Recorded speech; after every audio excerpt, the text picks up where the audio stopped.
بسم الله الرحمن الرحيم الحمد لله رب العالمين والصلاة والسلام على سيدنا وخاتم النبيين وعلى آله وصحبه أجمعين. أما بعد فقد قال الله سبحانه وتعالى في كتاب العزيز بعد أعوذ بالله من الشيطان الرجيم بسم الله الرحمن الرحيم رجال صدقوا ما عاهدوا الله عليه فمنهم من قضى نحبه ومنهم من ينتظر وما بدلوا تبديلا. We are in the discussion of one of the greatest companions and one of the greatest humans from the students of the Prophet ﷺ. His name is Ali ibn Abi Talib radiallahu anhu. Ali radiallahu anhu is no stranger to greatness and honor. He is the son of Abu Talib, who is the uncle of Rasulullah sallallahu alayhi wasallam, and the grandson of Abdul Muttalib, who is the grandfather of the Prophet sallallahu alayhi wasallam. So this is a very close relationship through family, through lineage. And we spoke a little bit about Ali radiallahu anhu and the difference of opinions of his status last session. But it is important to recognize that his father was a great contributor to Islam, though he did not accept Islam. He supported the Prophet sallallahu alaihi wasallam. He supported his son and all the support that he gave the Prophet sallallahu alaihi wasallam. And he is the one that encouraged his other son, Ja'far radiallahu an, to join the Prophet sallallahu alaihi wasallam. It says in the narration, Ali radiallahu anhu yusalli khufyatan wara'an Rasulullah sallallahu alaihi wasallam. He would pray, he would hide and pray behind the Prophet sallallahu alaihi wasallam. And Abu Talib saw that his son was praying. He said, "What are you doing?" He says, right when he finished his salah, his father asked him, "What did you do?" He says, "Amantu billahi wa bi rasuli." I believe in Allah and His Prophet, and I believe in everything the Prophet is inviting towards. And then when he saw him pray the next time on the right side of the Prophet he told Ja'far, "Go stand on the left of the Prophet while he was praying." So Abu Talib is a very, very noble person from the Arabs, and this is the son of Abu Talib, Ali ibn Abi Talib radiallahu an. Ali radiallahu an, he joined the Prophet sallallahu alaihi wasallam when he was 6 years old. Basically, 4 years before prophethood, the Prophet sallallahu alaihi wasallam asked his father Abu Talib, can I not adopt, but take ownership in custody of your son Ali radiallahu. He liked Ali radiallahu an before Islam, before they even the prophethood. Prophet doesn't receive prophethood. So he was in the house of the Prophet sallallahu alaihi wasallam. Ali radiallahu anhu has few siblings. Before we go into the siblings of Ali, before we go deep into Ali radiallahu anhu, he has few siblings, and they all have a very important element in Ali radiallahu anhu's story. We know who his father is. We know who his grandmother is. Ali radiallahu anhu's grandfather is Abdul Muttalib. Ali radiallahu anhu's mother is Fatima. Her name is Fatima bint Asad. She became Muslim. So Ali's mother is Fatima and father is Abu Talib.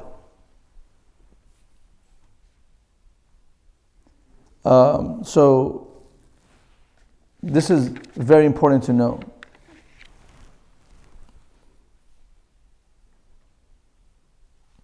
And Fatima bint Asad is amongst those women who did accept Islam. She accepted Islam. Ali's father did not accept Islam. Ali's mother accepted Islam. And then Ali radiallahu anhu has his brothers. Of course, his eldest brother is Talib. So his father was called Abu Talib. And the next brother to Ali after Talib is Aqil. When we went to Medina, we stopped by his grave. Aqil. The third brother to Ali is Ja'far radiallahu anhu, who is buried in Jordan. He was martyred in the battle of Mu'tah. Ja'far is the same Ja'far that went to Ethiopia, Abyssinia, to call when the Muslims migrated. Ja'far was one of the leads in that delegation, and Najashi accepted Islam by the invitation of Ja'far. So Ja'far is a very special person. And of course, the fourth one was Ali radiallahu anhu. It says that between each son there were 10 years gap. So Ja'far was 10 years older than Ali, Aqil was 10 years older than Ja'far, and Talib was 10 years older than Aqil. So there was this massive age gap between the brothers. So the sisters are Hani and Jumana. Sisters are Hani and Jumana.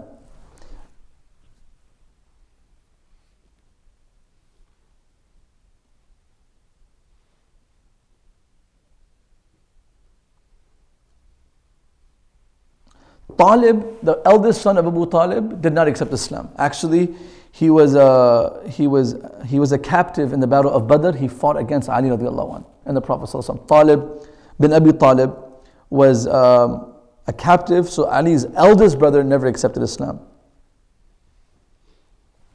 But the Prophet sallallahu alaihi wasallam liked him a lot. They had a relationship from before. Aqil accepted Islam.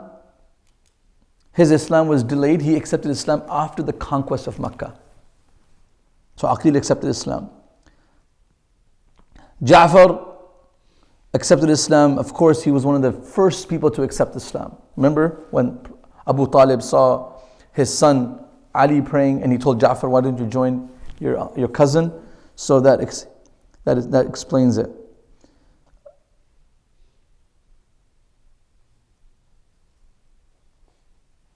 And of course, Hani, she is a cousin of the Prophet ﷺ also, the sister of Ali.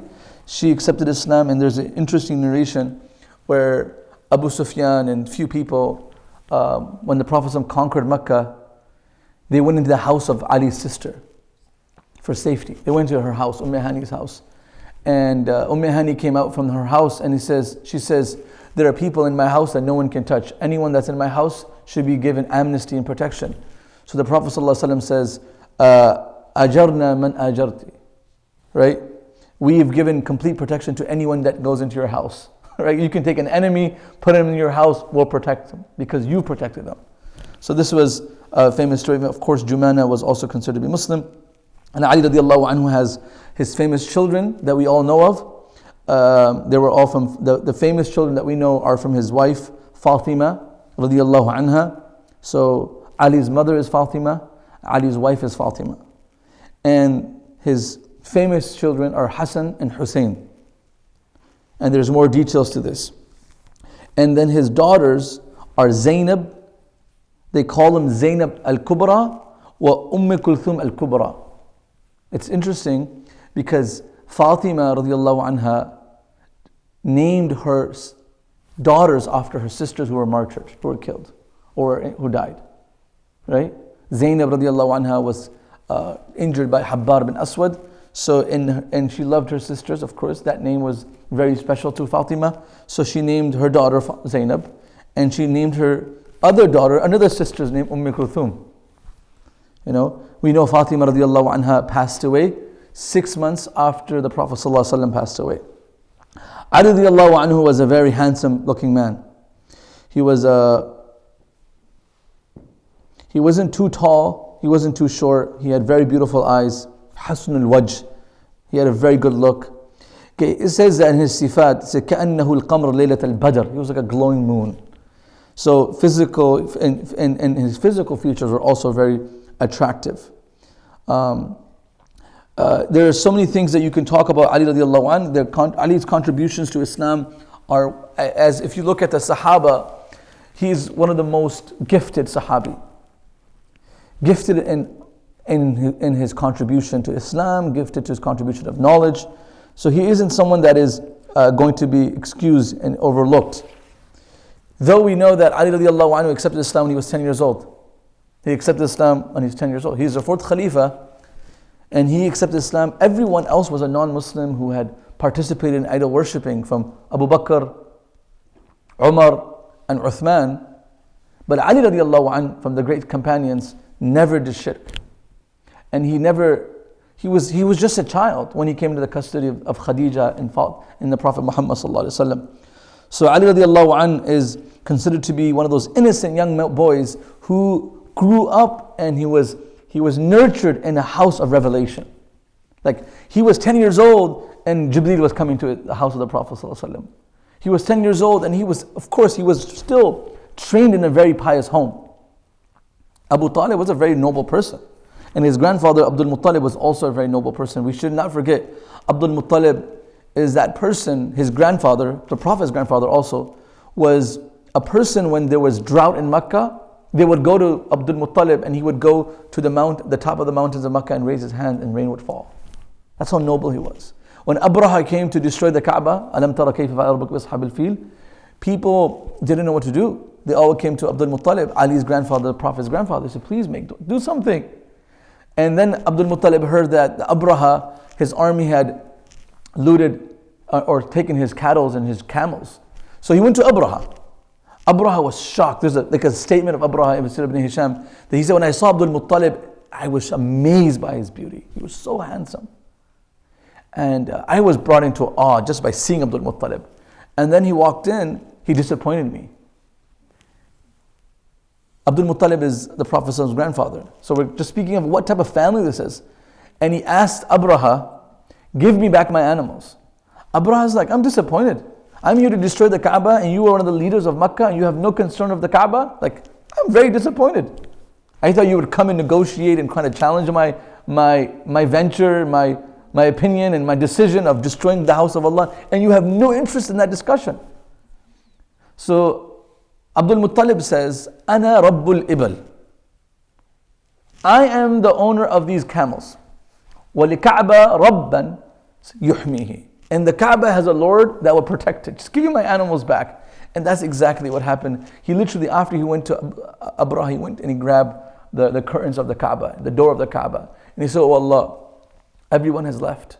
Makkah is evacuated because Abraha is coming with elephants to literally invade Makkah and destroy the Kaaba.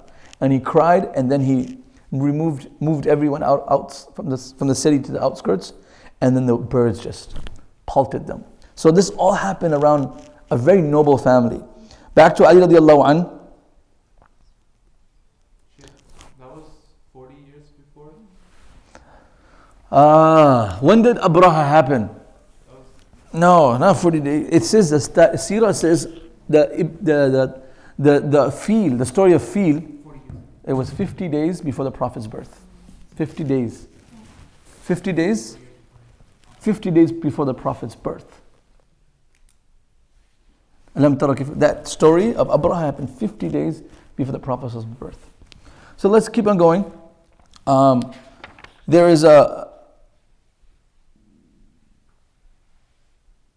are so many lessons that we can learn from Ali radiallahu anhu, a very knowledgeable person. But I want to take you to Ali. Like what are his contributions to Islam? The first thing we recognize that he was one of the first people to accept Islam.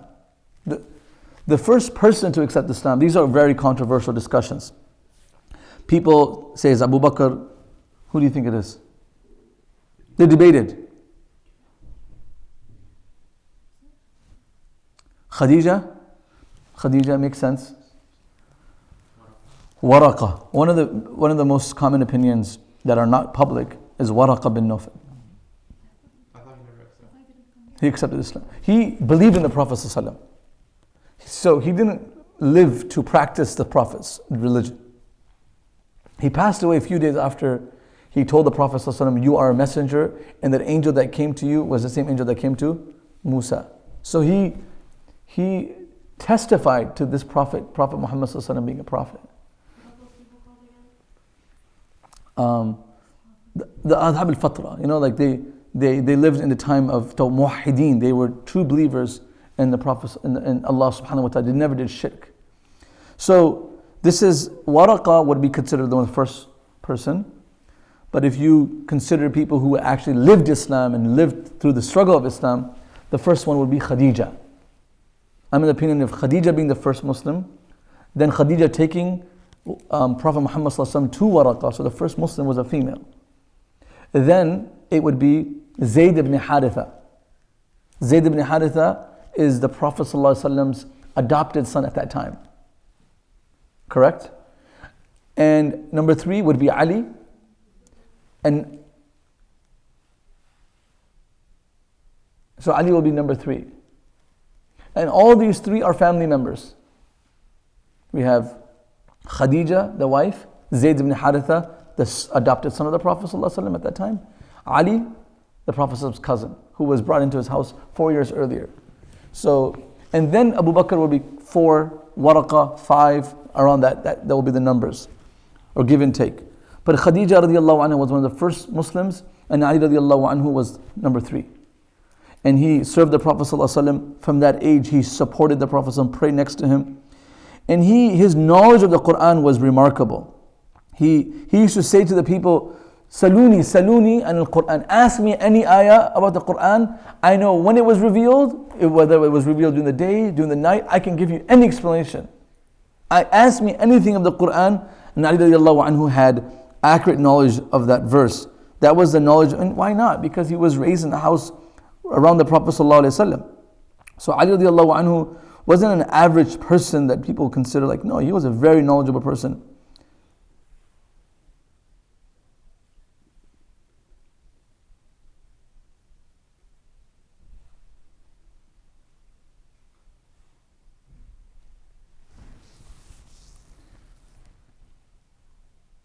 Ali radiallahu anhu had a very special love for the Prophet ﷺ, just like all the companions did.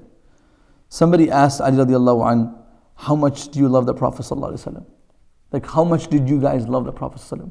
And Ali radiallahu anhu said that we love the Prophet ﷺ more than our parents, more than our children, more than min ma'il barid fi dham'a. We loved him more than cold water and extreme thirst. We love the Prophet ﷺ more than anything. We would do anything for the Prophet ﷺ.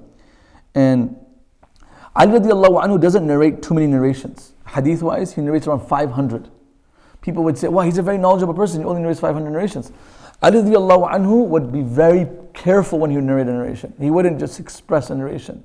And if anyone narrated a narration to him, he would make them do wallah. Like, say wallah, you heard it from the Prophet ﷺ. Or you heard it from that sahabi that claims he heard it from the Prophet ﷺ. So Ali radiallahu anhu was very particular of making sure that he didn't fabricate anything from the Prophet, or link anything to the Prophet ﷺ that he wasn't sure about. So this is why we have not many narrations from Ali radiallahu anhu. Up in the 500s are the narrations from Ali radiallahu anhu, though he is considered to be with the Prophet ﷺ all the time.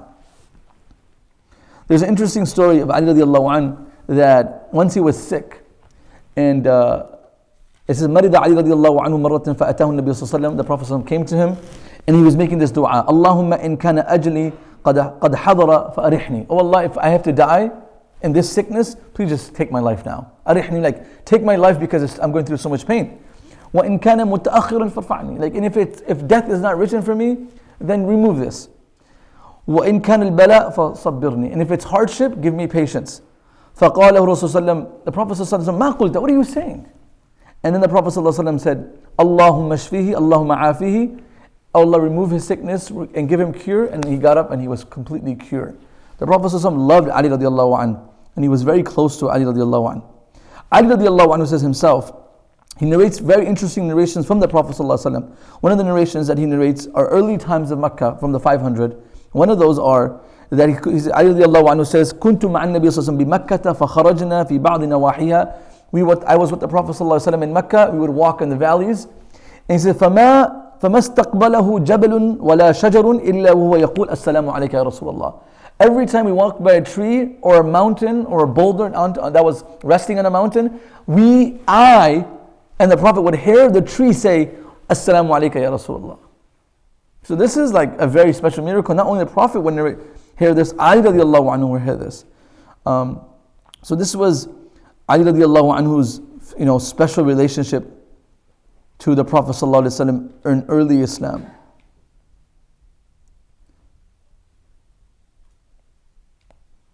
And Ali radiallahu anhu was very particular in following the sunnah of Rasulullah sallallahu alaihi wasallam. He would never shy away from following the Prophet sallallahu alaihi wasallam. And he said himself, he said, I have never seen someone more beautiful than the Prophet sallallahu alaihi wasallam. He said, "Lam ara mithlahu qabl wala ba'd." Whenever someone would ask him, how beautiful was the Prophet sallallahu alaihi wasallam, he said, I've never seen anyone as beautiful as him before, and I will never see anyone after him. The Prophet was the closest to Ali radiallahu anhu. As we move into the life of Ali radiallahu anhu and his contribution, he was very instrumental in every single aspect of Islamic history. Whether it comes in the early Islam before Hijrah, the Prophet ﷺ, when he was leaving Mecca, so revelation would come, Ali would memorize it, he was in the house. But finally, when he was leaving Mecca, the Prophet ﷺ had to assign someone to stay in his house and take the place where the Prophet was resting. So the Prophet ﷺ can secretly disguise himself, escape out of the house, and migrate to Medina. He looked around and he found no one better than Ali. And he said, Ali, you're going to stay on my bed, cover yourself. The non-Muslims are going to come after you, and when they when they unveil you, they're going to see you. And Ali radiallahu anhu, what do you expect when someone is attempting to kill the Prophet ﷺ, and when they get close to the bed that he's resting on, they move the veil, remove the sheet, and Ali is found. What are they going to do? They're going to feel disgraced. They're going to feel insulted. And in that emotions, they'll probably kill Ali. Right? The Prophet ﷺ said, Ali, don't worry, sallallahu alaihi wasallam, you will meet me in Medina. So the Prophet ﷺ guaranteed Ali his safety. Ali radiallahu anhu was made to stay back, and everyone migrated. Ali stayed back, and he gave all the trust that the Prophet ﷺ had from the people of Mecca, returned all that amana. The Prophet ﷺ was known to be a sadiq al-amin. People would, I would consider the Prophet like the safe or a bank. People would travel. Who would want to leave their wealth and their gold and their valuable in their homes? They would get robbed. So they would leave it with the Prophet ﷺ, subhanallah. Even the non-Muslims who did not believe in the Prophet ﷺ left their valuables with the Prophet ﷺ, knowing that this man would never betray them, sallallahu alaihi wasallam. So to return those valuables, the Prophet ﷺ assigned Ali radiallahu anhu. So one of the first battles that took place after the Prophet ﷺ migrated to Medina, there are a few interesting points that happened. One of the first points that happened when the Prophet ﷺ migrates to Medina is that he makes brotherhood between the companions. The muhajir, an immigrant, is made a partner with the ansar, with the host of Medina. This was very common.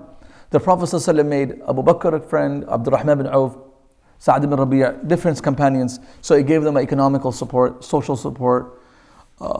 It was big, instrumental for the growth of Medina. Imagine you have thousands of immigrants coming from Mecca who have no finance, no support, and Medina now is going to host them, not only give them safety, but also give them business and pay for their expense.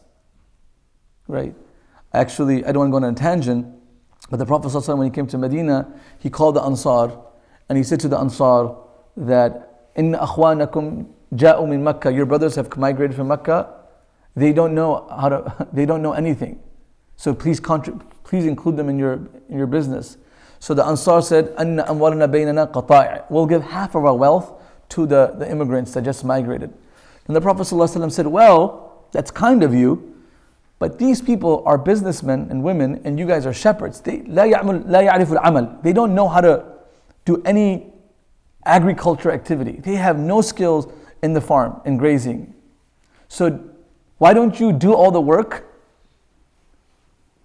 Why don't you do all the work, all the labor, and still include them in 50% of the share? So the Sahaba said, Sam'an wa ta'a. We will do all the work and we'll give 50% of our money and our investments return to the Muhajirin. And the Prophet ﷺ was very impressed. And that's why the Prophet ﷺ constantly prayed for the Ansar. So when the Prophet ﷺ made brotherhood and sisterhood and a relationship between the Muhajir and Ansar, he didn't make any brother with Ali radiallahu anhu. So the Prophet ﷺ saw Ali crying. He said, why are you crying? He was very hurt, like he felt like he was ignored. And he's not a child that's crying. He's feeling that I've been left out. The Prophet ﷺ has given this type of bond between the companions and I've been ignored. So the Prophet ﷺ said, Anta akhi ya Ali. He's like, oh Ali, he said, Ya Rasul, akhayta bayn al-nas wa lam tuakhi bayni wa bayn ahad, Ya Rasulullah. You made brothers between everybody, you never gave me a companion. So oh Ali, you are my brother. You are my brother. And this is very common where the Prophet ﷺ treats Ali in a very special way. Before I think we go into Badr, because Badr is a very lengthy, then Uhud, then Khandaq and Khaybar, is all Ali. These battles are Ali. I like to talk about his marriage. So Ali radiallahu anh was, of course, a young man. He was in his early 20s at this time. and he was single. So there was a woman who worked in Ali radiallahu anhu's house. She would say to her, Ali, why don't you go, propose to the Prophet for his daughter? Go. And Ali was like, no, I can't do that. And Abu Bakr, Umar had also proposed to the Prophet sallallahu alaihi wasallam. Sahaba had proposed. So this lady comes to Ali radiallahu anhu, who works in Ali's house. He says that, do you know that proposals are coming for Fatima? Do you know? Yeah, I don't know. Like she says, حَلِمْتَ أَنَّ فَاطِمَةَ قَدْ خُطِبَتْ إِلَى رَسُولِ صلى الله عليه وسلم. He said, do you know that Fatima there have been proposals coming? قال, I don't know nothing. Then she said, فَقَدْ خُطِبَتْ. So many people are coming to her house. And then she says, فَمَا يَمْنَعُكَ أَن تَأْتِيَ رَسُولُ اللَّهِ صلى الله عليه وسلم فَيُزَوِّجُكَ. Why don't you go to the Prophet's house and ask for the hand of Fatima bint Rasulullah sallallahu alaihi wasallam? And Ali says, فَقُلْتُ وَعِنْدِي شَيْءٌ أَتُزَوِّجُ بِهِ. Like, what? I have nothing. I'm so poor. You think the Prophet is going to marry his daughter to a poor person like me? And he said, no, just go. He said, then he got the courage and he finally went to the Prophet's house. He says, فَلَمَّا أَنْ قَعَدْتُ بَيْنَ يَدَيْ.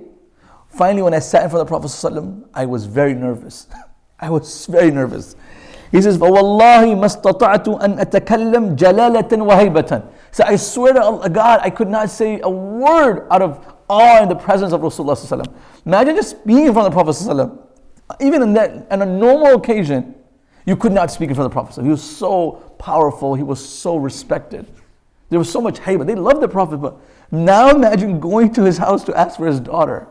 And then the experience, imagine you're rejected. Right? That's also very challenging. You guys are in college.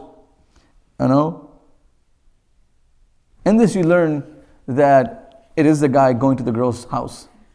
But there is no such thing as in Islam, the culture where Islam doesn't have a rule like the male has to go to the female's house. Sometimes we find that in Maryam and Shuaib alayhi salam's story, where Prophet Shuaib is the one that proposes his daughters to Musa. He says, أُرِيدُ أَنْ أُنْكِحَكَ إِحْدَى ابْنَتَيَّ. Right? Is Shuaib saying to Musa, I want to marry one of my daughters to you. He found a great man. Right? It's not aib. It's not an evil thing that the women's side finds a nice person and say, hey, I got a plan for you. So here we have the Quran showing that Musa didn't come for the proposal, but Shuaib alayhi salam proposed his daughter's hand into Musa's life. So here we have a very interesting narration. So he sits down, the Prophet ﷺ says, Alaka haja? Like, you got something? You want something? What brings you here? He says, فَسَكَتْتُ. I couldn't say a word. فقال رسول الله لعلك جئت تخطب فاطمة. He said, it looks like you've come to ask for the hand of my daughter Fatima. And he says, نعم. He says, وهل عندك من شيء تستحلها? Do you have anything for dowry? Do you have anything for dowry? And in our Islam, it is wajib upon the man to give a dowry as a gift to the wife. He says, La wallahi ya Rasul, I have nothing. I have absolutely nothing. He says, and the Prophet says, Ma fa'alta dir'an. What did you do with that armor that I gave you? That I gave you one day. And he said, oh, I have it, but it's not worth more than 400 dirhams. It's maybe over $1,000 today's time. So the Prophet ﷺ said, no, go get it. And he said, go get it.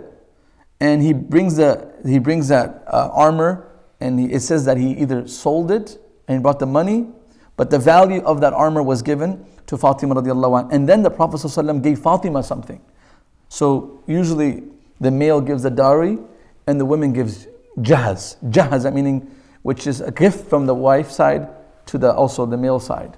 A lot of people don't practice that. Like there's a custom where the man gives a dowry, but as a sunnah, small token of appreciation to the husband side also. So the Prophet ﷺ gave Fatima a pillow, a bedding, few basic things, a pot, and it was the basic things they had at home. It wasn't a lavish wedding, and he married Fatima radiallahu anha. And the marriage is also very interesting. The Prophet ﷺ said to them, he told to Ali radiallahu anh, do not engage in any relationship with my daughter, don't meet her until you meet me. Don't move into her house, or don't move her into your house until you meet me. And when you plan to move into your house, this is the urs, like when the wedding night, come over. He said, لا تحدث شيئا حتى تلقاني, meet me. فدعا النبي صلى الله عليه وسلم بماء. The Prophet صلى الله عليه وسلم, he asked for water. فتوضأ, he made wudu, and then he took that water of wudu and he sprinkled it over Ali and Fatima. And he said, Allahumma barik fihima, wa barik alayhima, wa barik fi shablihima. Oh Allah, you bless them, you bless upon them, and you bless their children that are going to come from them. And what a blessing they had. So the Prophet ﷺ, there are multiple narrations in their marriage where the Prophet is interfering in a nice way, in a very kind way. I don't have time for all the narrations, but there's one part of the marriage where Ali radiallahu anhu comes home and he's not happy, they get into an argument, and Ali radiallahu gets up and he walks out from the house. The Prophet ﷺ comes to his daughter's house, he says, Waina Ali? He says, they got angry and he walked out. And that's really powerful too. Of course you should discuss it, but sometimes when you know you're going to say something wrong, it's better to just walk away. Especially in your spouse situation. Parents, I would be a little careful. I don't want to walk away from my parents because the next thing that's coming at you is a shahata. I walked away, I don't know where the shoe came from. But when your spouse situation, you could be very careful in your elders and friends. If you're in a situation and it's getting heated, it's better just to stay quiet and walk away. I've learned this from the stories of the Prophet ﷺ. So he says, Ali got into an argument with me, he just walked out. Where'd he go? He walks out, he looks away, he walks in the masjid, he finds Ali laying on the ground in the masjid, laying down. And he goes to him, Qum ya ibn al-turab. Ya abat turab, ya abat turab, qum ya abat turab. Abat turab, he saw Ali radiallahu laying down and there was dirt all over his body because the ground was dirt. And he associated dirt upon him. He said, oh, you father of dirt. Meaning it was a positive, and not a negative sense. And Ali radiallahu anhu says, the best name the Prophet ever gave me was Abat Turab. Right? Because he's called Abul Hasan, right? And he was called Ali. But he said, no, the best name. And though this name was given to him in a moment, the Prophet ﷺ saw they were angry. He said, no, go home and reconcile with your spouse. Not a big deal. And multiple times the Prophet would come in the relationship. And one day, Ali radiallahu anhu heard the Prophet ﷺ got some animals. In their custom, animals was like wealth. Gold, goats and sheep and cattle. So he says, oh, Fatima, do me a favor. We are broke at home. We have nothing. Can you go to your father and ask him for some animals, some cattle? We can milk them, we can eat their meat. Maybe some servants that can help us. Can just go. So Fatima radiallahu anha says, okay. And she goes. And she knocks on the door of the Prophet sallallahu alaihi wasallam. And the Prophet sallallahu alaihi wasallam says, what brings you here? What brings you here? So Fatima radiallahu anha says, Ya Rasulullah, al-malaika, she's so smart, right? She didn't say, I'm hungry. She said, al-malaika, ta'amuhum tasbih wa tahmid, fama ta'amuna. It's angels, they nourish off of praising Allah. But we have no food. Hook us up. The Prophet sallallahu alaihi wasallam says, there's 2 times this happened. In one narration, the Prophet sallallahu alaihi wasallam said to Fatima, I can give you khamsata a'nuz, I can give you 5 goats right now. But I can also teach you 5 statements. Allamaniha Jibreel al-an. That right now, a Jibreel came and narrated this narration to me. And he taught me this. So what do you want? You want the 5 verses of dua, or do you want these 5 animals? That will suffice your physical and worldly need. Or you want this 5 couplet. That if you have this, and you use this, Allah will suffice all your needs. So Fatima was a daughter of the Prophet ﷺ. He said, Khamsa kalimat ya Rasulullah. And the Prophet ﷺ said, say this whenever you have something that you need, right? Some of you already know this. It says, Ya awwal al-awwalin, wa ya akhir al-akhirin, wa ya dhal quwwat al-mateen, wa ya rahim al-masakin, ya arham al-rahimin. I'll say it again. Ya awwal al-awwalin, wa ya akhir al-akhirin, wa ya dhal quwwat al-mateen, wa ya rahim al-masakin, ya arham al-rahimin. He says, Fatima, you say this, and all your needs, Allah will suffice for you. The Prophet ﷺ trained his daughter to depend on Allah at every moment. Meaning if he gave those 5 pieces of dunya, like animals, that need for the moment has been sufficed. But you're always going to need something in life. You're always going to, and I'm not always going to be there for you, but I'm giving you a prayer that can tap into the treasures of Allah subhanahu wa ta'ala. So Fatima comes home, Prophet Ali radiallahu expecting some like goods and wealth, comes home empty-handed. She says, Fatima, Jitti min abarra nas. You're coming back from the most generous person, empty-handed. What's going on? So Fatima radiallahu anha says, Kharajtuki min indiki lid-dunya wa raja'tuki bil-akhirah. So I left you with the intention to get some dunya, some worldly possessions. I've returned back to you with the akhirah. And then Fatima narrates what the whole story. So Ali radiallahu anhu, being Ali, he says, Khayra ayyamuki ya Fatima. This is the best day of our life. It's the best day of our life. This is what happens when you have a husband and wife who are both righteous. Then you get children like Hassan and Hussein. Then you get this amazing family. So let's go ahead. And this is, in one narration, Ayman narrates this narration. Her name is Asma bint Umays. She narrates that the Prophet ﷺ, when he was marrying Fatima radiallahu anhu to Ali, he called them and he made dua for them. And he said, call me Fatima. And Fatima shows up. She's so shy. She's so modest. And he prays on her and he sprinkles water. He prays into the water and he sprinkles water, blessed water, of his water upon Fatima, then Ali. And then from far away he saw some like, it's in the dark. All this is happening in the dark. From far away he saw like the shadow. And he's like, who's that? And then Asma, who's narrating the story, she says, Asma bint Umays. She's like Asma. So the Prophet's like, which Asma? Asma bint Umays? She's like, Na'am.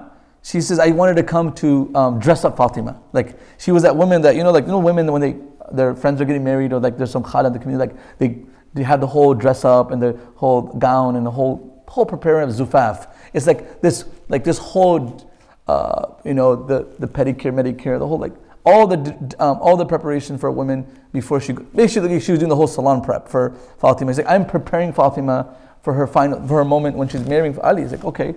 Then she says, Ya Rasulullah, make dua for me too. Right? And the Prophet was like, yeah, you too. And the Prophet makes dua for Asma bint Umays. Ayman is the only woman, actually the only person that I'm talking about who's asking the Prophet for dua, who saw the Prophet ﷺ from birth to death. The only person that actually saw the Prophet ﷺ from birth to death. Nobody could document this, that I was there at the Prophet's life when he was born. By then everybody had passed away that was there at the Prophet's birth. And Abbas was there, of course, and other people were there, but who was there when Amina gave birth to Rasulullah ﷺ? Ayman was a servant of Amina. She was a servant of Amina, and she was around the Prophet ﷺ all her life. Ayman is the one that was with the Prophet ﷺ when Amina died on the route from Medina to Mecca and Abwa. Ayman was the one bringing the 6-year-old back to Mecca. So Ayman is very close, but she respects the Prophet ﷺ extremely because, she may be older in age, but she has this extreme respect for Rasulullah ﷺ. Let's go to Badr. So Badr is a moment where the Prophet ﷺ, he gave the flag of Badr to Ali radiallahu anhu. And he used Ali radiallahu anhu as one of the leads in the battle of Badr. And extremely, extremely vital in this battle. And it says that Ali radiallahu anhu narrates this whole narration. It's a long story, but I'm going to make it very quick. So the Prophet we know a little bit about it, how few people came. A guy named Quruz bin Jabir al-Fahri, he came to Medina, he robbed the Muslims' animals and their cattle, and the Prophet ﷺ became alerted, and the Prophet ﷺ went out after him. He had left, and the Prophet ﷺ was like, hey, we've just been ambushed by this non-Muslim community member. Now we have to also intercept anyone that's moving through to Sham. That's when the Prophet ﷺ tried to intercept Abu Sufyan on the way to Sham. On the way back, the Badr started. Right? Abu Sufyan was like, okay, now we have our caravan going to be targeted by the Prophet ﷺ and his companions. Abu Sufyan in the meantime gets 1,000 people to attack Medina. So it's a funny story. It says that the Prophet ﷺ came out for the battle of Medina, and there were two people while they were camping the night before the battle of Badr, the eve of Badr. There were these two people that they were walking around and they were scouting the Muslim army. رجل من قريش, a man from Quraysh, ومولى لعقبة بن أبي معيط, and there's one man who was a servant or a worker that worked for Uqba bin Abi Mu'ayt. So the Quraysh guy, he ran away. The Qurayshi name is not public. But the guy who was the ex-slave of Uqba ibn Abi Mu'ayth, the Muslims captured him. And Ali radiallahu anhu takes him and he starts to saying, Kam qawm, this is the eve of Badr. He's like, how many are they? Like, how many mushrikeen are they? Because you're coming from their side. Maybe they came to water their animals at the well of Badr, but the Sahaba caught this person. So Ali's narrating this narration. He says, Hum wallahi kabirun adad. Like, there are so many. So this man, on behalf of the mushrik, his name is Mawla. He's a servant of Ali. Ali's asking this non-Muslim who's been captured by the Muslim, like, how many are the non-Muslims? And he's like, oh, there are so many. He's not giving a number. He's like, Kabir, Kathirul Adad. He says, Shadidun Ba'sum, and they're extremely equipped. Like, the Prophet ﷺ had 313 with 70 camels. There were 700, there were 1,000 with 700, 600 horses and camels, fully equipped.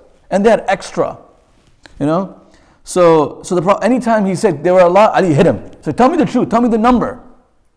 And he's like, I'm telling you the number. Then he's like, I don't know exactly. Then when he would say the truth, Ali would hit him. And when he would lie, Ali would say, okay, fine. He would not hit him. So they brought him to the Prophet ﷺ. The Prophet ﷺ, he's like, when he's telling you the truth, you get angry at him. When he lies to you, you let him go. It's like, come on, make your mind. So the Prophet ﷺ said, okay, let me ask you. Kam yanharuna min al-jazr? How many animals, how many camels do they sacrifice every day to eat? They're eating.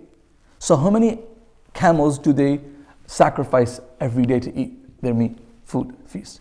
So the guy goes, Ashran kulla yawm. They sacrifice 10 camels every single day. So the Prophet ﷺ said, Qawm alfun. He says, there are 1,000 people. The Prophet was smart. The Prophet said, there are 1,000 people. He said, usually, one animal is enough for 100. So if they're sacrificing 10, so the Prophet ﷺ estimated from amount of animal and food they're consuming, how many there are, and the Prophet was accurate, 1,000. You understand? He said, Qum alfun, there are 1,000. So this is Ali radiallahu anhu, his early participation. Ali radiallahu anhu narrates that the night before Uhud, the Prophet ﷺ was making dua, and Ali radiallahu was standing, and he said in his dua, Ali narrating the narration, so Allahumma in tuhlak hadhihi al-isaba lam tu'bad. Oh Allah, this group that I have in front of me, if you destroy them, there will be no one to worship you. There will be no one to worship you. And that's when Ali radiallahu anhu, of course, he was completely involved in defending the Prophet ﷺ in the battle of Badr. Let's go ahead. We will skip few moments, but there's two parts of Khaybar and Khandaq. In Khandaq, this guy named Amr bin Wudda. I'm not going to talk about Uhud. Uhud is a long story. If you come to the Seerah, we'll talk about that. In Khandaq was a very difficult battle. There were 20,000 non-Muslims to 30,000 that had joined forces against the Prophet ﷺ and the Muslims. So the Muslims didn't know what to do, because before the Muslims were fighting one army, which was Quraysh. Khandaq is called the Battle of Ahzab, where all the armies, all the allies got together to come to destroy the Prophet ﷺ. All of them. And the Prophet ﷺ didn't know what to do, so what he did was, he asked the Sahaba, what should we do? And Salman al-Farsi suggested to build a trench. And in this battle, the Prophet ﷺ was 1,500, not much. They didn't know what to do, and they were hungry, it was cold, and they basically dug a trench approximately 6 feet plus deep, and 6 feet to 8 feet wide. In some places, 12 feet wide, in different measurements. So they could not come over this path. So Medina is covered on one side by mountains, the other side is plain land. So the plain land was all dug of the time of the Prophet ﷺ. So in this battle, in this moment, there was a small place. There was one non-Muslim who tried to run his horse to jump the trench. What happened with this guy? He jumped the trench. As he hit the edge of the trench. His horse fell back. He hit the back of the wall, snapped his neck, and he died. Basically, nobody could really. All they could do is throw arrows or shoot arrows at each other. It was like a sniping contest, right? And here and there were some altercations with some people crossing somehow. There's one man by the name of Amr bin Wudda. Amr bin Wudda was considered to be the best fighter that came amongst the Quraysh, the greatest fighter. And he jumps over. Somehow this person was one of the greatest warriors of the non-Muslim community. He jumps over the trench, he's on the side of the Muslims, and he says, "Man yubarizuni." And anytime Ali radiallahu anhu says, a very interesting narration that I'm going to come back to this. He asked in one of his speeches, he says, who is the most, he says to the Sahaba in his speech, he said, who do you think is the strongest of the Sahaba? Who do you think is the strongest of Sahaba, right? And his students are like, you, of course, you like us, you're the best, you know? And Ali radiallahu anhu says, yeah, you know, like I would say the same thing, like, who's the strongest? Khalid bin Walid, Umar bin Khattab, Abu Ubaidah, Ali, like it would be debated. Who is the strongest, like physical strength? So Ali radiallahu anhu says, Wallahi ma barazani ahadun illa barastu. You know what, let me make it very clear. Never did anyone ever challenge me to a fight. I fought them and I won. Subhanallah. But let me tell you the strongest amongst the Sahaba. And he said that moment is Abu Bakr. And then he talked about the time when there was no one to defend the Prophet ﷺ. Only Abu Bakr stood beside him and he stood next to the Prophet. And no one had that strength, no one had that courage in early Islam. And we know that how Abu Bakr carried the Prophet on his shoulders, on his back, on top of the mountain, to the mountain Thawr. Nevertheless, some Amr bin Wudda comes and says, "Man yubarizuni," and nobody stands up. Everyone's like ducking. He says, "Anyone, come on, who's going to challenge me?" And he's speaking to Abu Bakr, he's speaking to Umar, he's speaking to the Sahaba. Who? Nobody gets up. So Ali radiallahu says, "Ana, Ya Rasul, please." The Prophet says to Ali, listen to this, "Ijlis fa innahu Amr." Sit down. This man is Amr, the greatest fighter in Arabia. Are you serious? You're young compared to this guy. Right? Ali wouldn't be over the age of 25, 26 at this time. This is experienced, greatest warrior. You know, you got all the belts of winning any champion, any fight. You know, heavyweight, lightweight, middleweight. You know, I don't know what other names they got for UFC belts nowadays. You know, the Prophet. Then he goes again. "Man yubarizuni," who's going to fight me? Nobody says a word. Everyone ducks. Huh? He's covered with armor. Amr bin Wudda is fully covered from head to toe and armor. Nobody can like shoot something at him. Like Sarah is like the master plan of war. She said, "Just shoot arrows. Khalas, we're done." Yeah. No, it doesn't happen like that. There's some laws of fighting. Right? There's an honor. So then Prophet ﷺ says to Ali, "Sit down." He's Amr. Second time. The third time, Amr bin Wudda goes, "Ayn al-jannah allati taz'amuna annahu man qutila dakhalaha." Like, hey, why are you guys so scared? Aren't you guys the ones that claim that whoever dies goes to this paradise? Aren't you guys excited about it? Come on, fight me. Look at that. That's like the powerful statement, psychologically torturing these guys, demeaning the Prophet's companions. And Ali radiallahu anhu says, "Please, ana ya Rasulullah, please let me fight." And the Prophet says the third time, "Ijlis fa innahu Amr," sit down, this is Amr. So Ali radiallahu anhu says, "Walau kana Amran ya Rasulullah," even if it's Amr, I don't care. What? Come on, really? Prophet allowed him to fight, right? And the Prophet when he lets him go, he says to Amr, "La ta'jalanna," he says a poem, "La ta'jalanna faqad ataka mujibu sawtika ghayra ajizi biniyatin was-sidqu manja kulla faizi inni uridu an uqima alayka na'ihat al-janaiz min darbat al-najla yabqa dhikruha inda al-hazaiz." He says, let's make it very clear, my friend, the answer to your voice has arrived. La ta'jalanna, don't be hasty. فقد ataka mujibu sawtik ghayra ajiz, and the one that's standing in front of you is fully capable. Biniyatin was-sidqu manja, and anyone that's sincere tonight is going to win.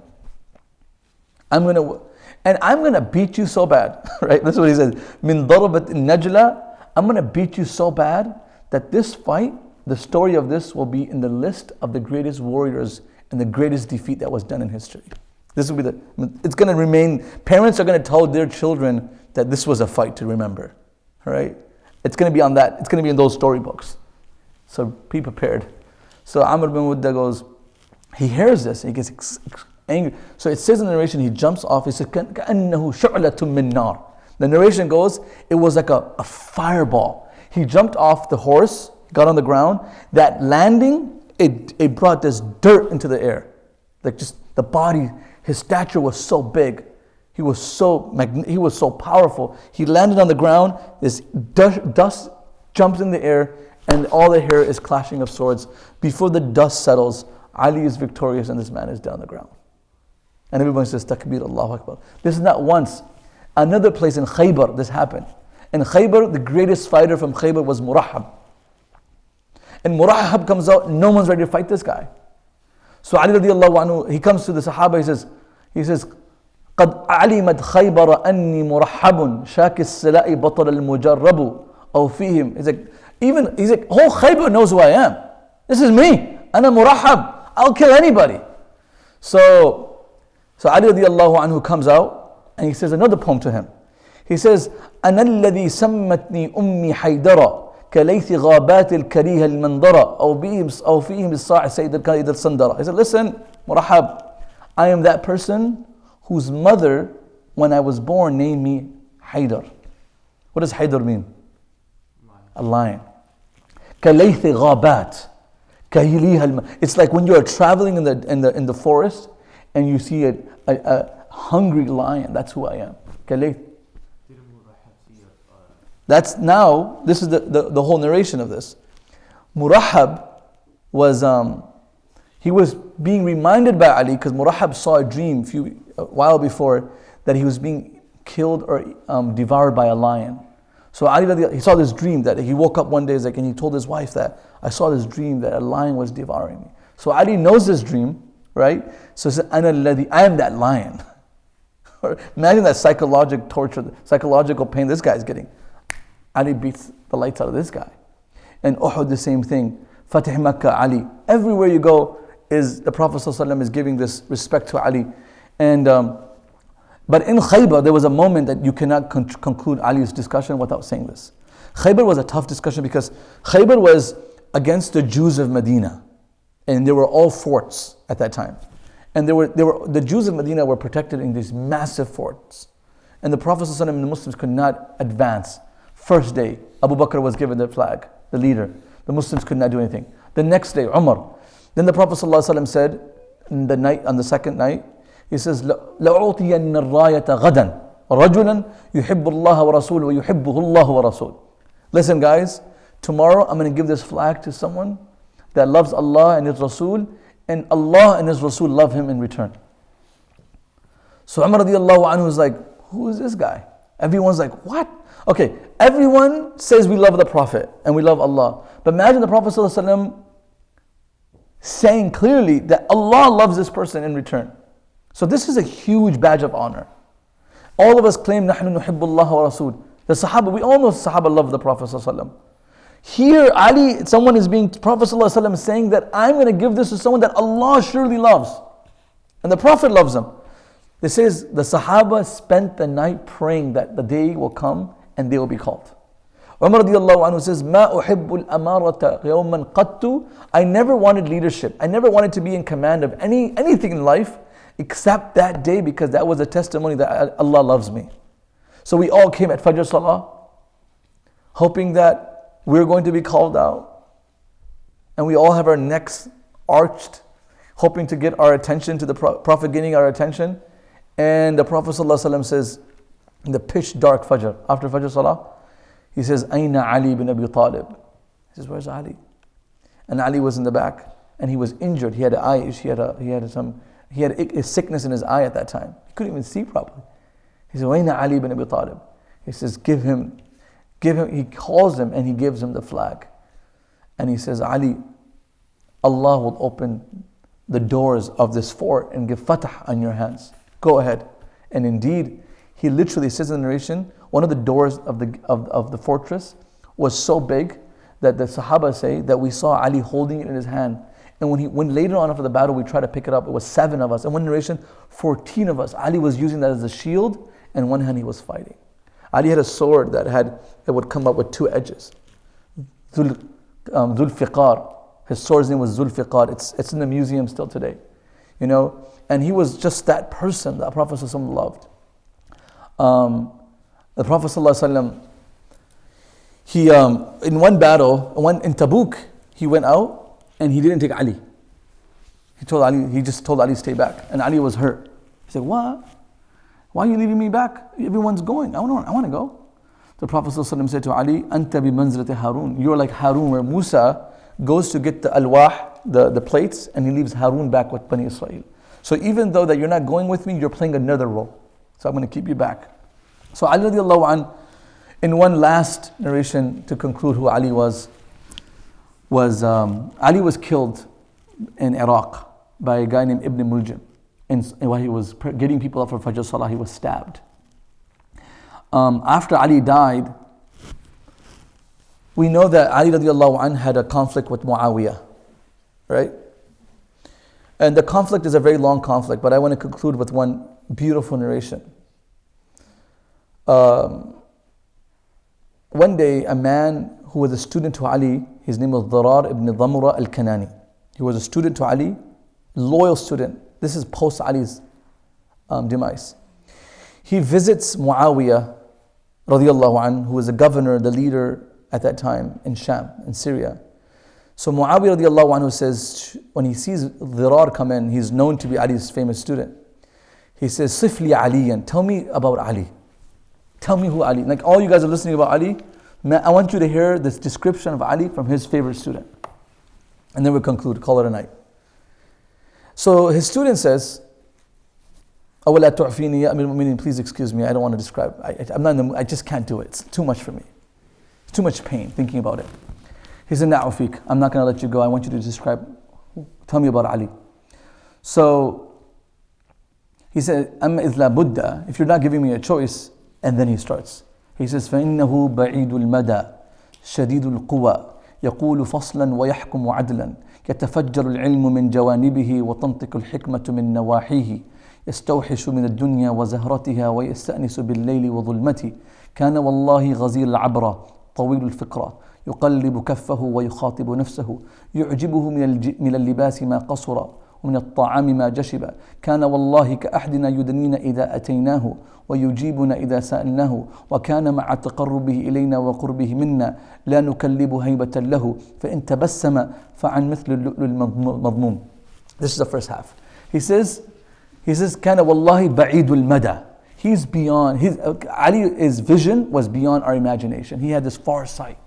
Shadidul quwa. He was very alert. Shadidul quwa means his sensory was very sharp. He would sense things. He would see people. He would recognize things. Like, some people who have the ability they're so alert. That was Ali. Shadidul quwa. Yaqulu faslan. He would speak very eloquently. يحكم عدلا. He would provide justice. يتفجر العلم من جوانبه. يتفجر العلم من جوانبه. When he would speak, it was knowledge literally gushing from his mouth. وتنطق الحكمة من نواحيه. And every other edge of his discussion was just nothing but wisdom. يستوحش من الدنيا وزهرتها. He wasn't really impressed by the beauty of this dunya. He wasn't fully attracted. Like nothing of the glitter of none of the glitter of the dunya caught his attention. You know how like someone has a new watch, new phone, new car. Like he was above that. You know how we are like everything. You see someone's new Apple Watch or Apple phone. You see someone's new car. Like, oh wow. He was just so not like he didn't like enjoy. He didn't say it's not like he didn't enjoy it, but he was so above that. يستوحش من الدنيا وزهرتها ويستأنس بالليل وظلمته. And he would look forward to the night. He would look forward to the night. Like he couldn't wait till the night would come so he could pray tahajjud. Subhanallah. Is there anyone here that how we wait for the night to chill with our friends? He would wait till the night so he can chill with Allah subhanahu wa ta'ala. He can spend the night praying to Allah because when people have problems, the nighttime is the best to have them solved. Allah loves it when you ask him at night. يستأنس بالليل وظلمته. And then he says, كان والله غزير العبرة. He was a person who always cried. طويل الفكرة. He was a person with constant, he was immersed by this constant thought. How can I help the Islam? How can Islam prosper? And then I remember seeing يُقَلِّبُ كَفَّهُ وَيُخَاطِبُ نَفْسَهُ. A lot of times I would see Ali, he would talk to himself. He's like, he would say, what's wrong? Like he would literally, he would address himself and reprimand himself. يُخَاطِبُ نَفْسَهُ. And then he says, يُعْجِبُ مِنَ الْقِبَاسِ مَا قَصُرًا. The best thing he liked was simple clothing. You give him simple clothing, he liked it. وَمِنَ الطَّعَامِ مَا جَشِبَ. He liked simple food. كَانَ وَاللَّهِ كَأَحْدِنَا يُدْنِينَ إِذَا أَتَيْنَا وَيُجِيبُنَا إِذَا سَأَلْنَا. He was like one of us. Though he was such a powerful, important person, when we sat with him, we always felt like we were part of him. And when we asked him a question, he always answered. وَيُجِيبُنَا إِذَا وَكَانَ مَعَ التَّقَرُّبِ إِلَيْنَا وَقُرْبِهِ مِنَّا لَا نُكَلِّمُ هَيْبَةَ اللَّهِ. The students are saying of Ali, he says, though we were very close to him, we felt that he was like our brother, but we would not speak in his presence because of his awe and his demeanor. It was so powerful, his presence. كانت لا نكلمه. فإن تبسم, when he smiled, it was like pearls falling out of his mouth. It was so bright.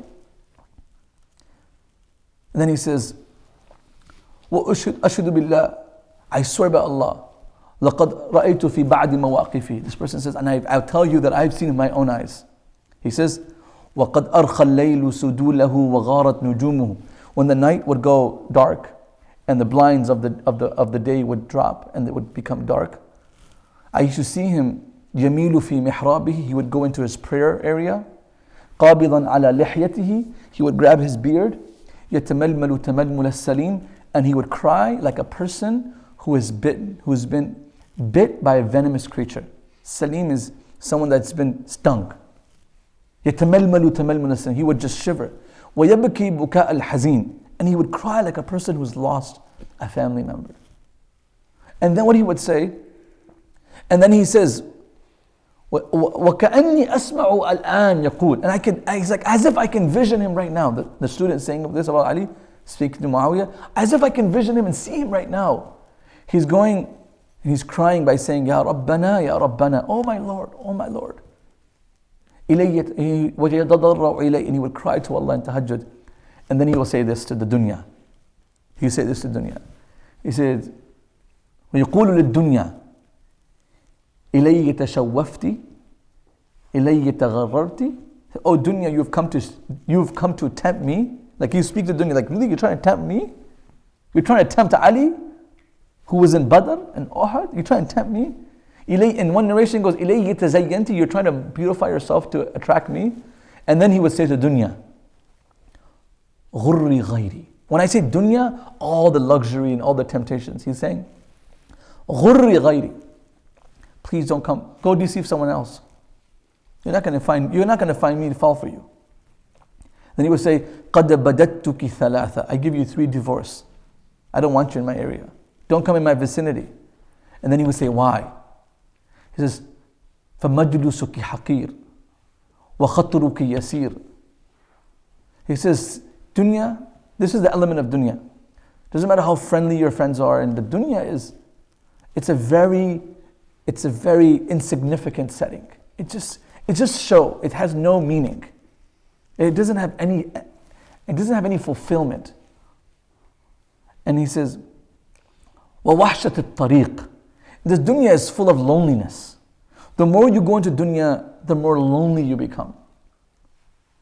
You realize that the people you're talking to are people who also love the same world.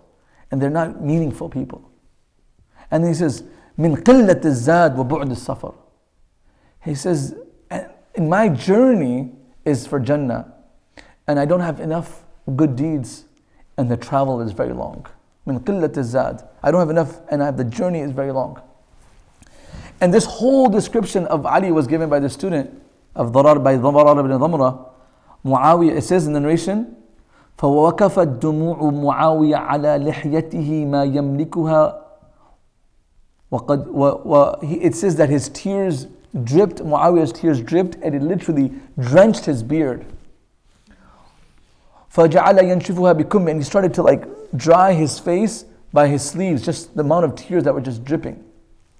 Muawiyah is crying. And the people in Muawiyah's gathering, it says in the narration, وَقَدْ اخْتَنَقَ الْقَوْمُ بِالْبُكَاءِ. And everyone is sobbing. They're literally crying when Dharar ibn Dhamra is describing Ali radiallahu anhu. And then Muawiyah radiallahu says, هَكَذَا كَانَ أَبَا الْحَسَنِ. Allahu Akbar. He said, you have described him exactly, you have described him precisely. That was Ali. You can't get better than that. That was Ali. And then he asked his student a very sensitive question. He said to him, كَيْفَ وَجْدُكَ يَا ذِرَارِ. Can you describe your pain at the loss of Ali? Can you describe your agony, your pain? You lost your teacher. You know, just for the record, students of knowledge, who are real students of knowledge, their teachers are like parents to them. Matter of fact, parents are their physical, they give them care for their physical well-being and education. Scholars who are pious are the nutrition for their spirituality. And sometimes you'll find students who are more connected to their teachers than they are to their own parents. Because their students find that my parents haven't done enough for me, where you'll find a teacher doing more for them. I have some teachers that I have in my life. Of course, my parents are the best, but I would walk the world twice for them, because they've done so much for me. And sincerely, they've done so much for me. So I can imagine Ali and his student, what would be the relationship? He says, my pain has been wajdu man dhubiha wahiduha fi hijriha. La ilaha illallah. La tarqa' dam'atuha wa la yaskunu huznuha. He says, my pain is equal to the pain of a mother who only has one child, and that child is killed in her lap. A mother who only has one child, and the child is butchered in her lap. The agony and pain that mother will have is the exact pain that I have today. Then he says, whose tears, la tarqa', he says, whose eyes have not dried yet. These eyes will never dry in crying for Ali. And the heart's pain will never come to rest. And the heart's pain will never come to rest. This was Ali radiallahu anhu. And I wish we had more time with Ali. But one of the two things that I never did tonight, one of it is Ali's wisdom. Ali's wisdom. The things he said are money. Subhanallah. And number two is Ali's intellect. How quick he was in his strategic planning and his intellect and his brain. And we will have to do this some other time. But this was Ali radiallahu anhu. We ask Allah subhanahu wa ta'ala to elevate his status in Jannah. We ask Allah subhanahu wa ta'ala to give him, his family, the highest position in Jannah. Where the Prophet ﷺ grabbed the hand of Ali and he said to Ali, أَمَا تَرْضَى أَن يَكُونَ مَنْزِلُكَ مَقَابِلِ مَنْزِلِ فِي الْجَنَّةِ. Oh Ali, should I not tell you that your house will be in front of my house in Jannah? La ilaha illallah Muhammad Rasulullah. Should I not tell you that your house will be in front of my house in Jannah? But guess what? Ali died shaheed. Guess what? Uthman died shaheed. Guess what? Umar died shaheed. These are people who are guaranteed paradise, but they're still martyred for the cause of God. What is our message from here? Is that these are the people to look up to. These are the people whose lives we should read. These are the people that the closer we know, more we know about them, the better we can follow their sunnah and their practice, their lifestyle, and the closer we are to Allah. These are the closest people to the Prophet ﷺ. The Prophet ﷺ came and he grabbed Ali, Fatima, Hassan, and Hussein, and he said, Allah, I love them all, and whoever loves them, I want you. Whoever loves them, I want you to love them. Oh Allah, these are my family, you protect them. He did this constantly. And Hassan, Hussein, Ali's and Fatima's children, Prophet loved them. So this was I cannot think of a house more noble than the house of Ali. Let's try it again. A house where his grandfather is Abdul Muttalib, where his father is Abu Talib, his mother is Fatima bin Asad, who is a companion, who is married to the greatest woman in the world, one of the greatest women in the world, Fatima, whose wife is one of the greatest women in the world, whose cousin is the greatest human in the world, Prophet Muhammad sallallahu alaihi wasallam, and then his children are the leaders of the women of Jannah, of the men of Jannah, the boys of Jannah. The Prophet sallallahu alaihi wasallam said to Fatima, Anta Sayyid Nisa'i Ahl Jannah. Oh Fatima, you are the queen of the women of Jannah, the wife of Ali. And he said to the children of Ali, Sayyida Shabab Ahl Jannah, they are the leaders of all the youth of Jannah. La ilaha illallah. Can you get a better house than this? And that was Ali radiallahu anhu. Pious person, righteous man, gave his life till the last moment. And we hope that Allah resurrect us with this. Imam Shafi says, أُحِبُّ الصَّالِحِينَ وَلَسْتُ مِنْهُمْ. I love the righteous. I don't consider myself to be righteous. لَعَلِّي أَنَالَ بِهِمْ شَفَاعَةً. I just hope that because of my love for them, they will intercede for me. وَأَكْرَهُ مَنْ تِجَارَةُ الْمَعَاصِي وَلَا كُنَّا سَوَاءً فِي الْبِضَاعَةِ. I hate wrong. I hate sins. Even though I might be involved, I just like it. But hopefully intercession of the righteous will make my way through, will help me make my way through the paradise. We ask Allah subhanahu wa ta'ala to grant us paradise, forgive our sins. Jazakallah khair for your time.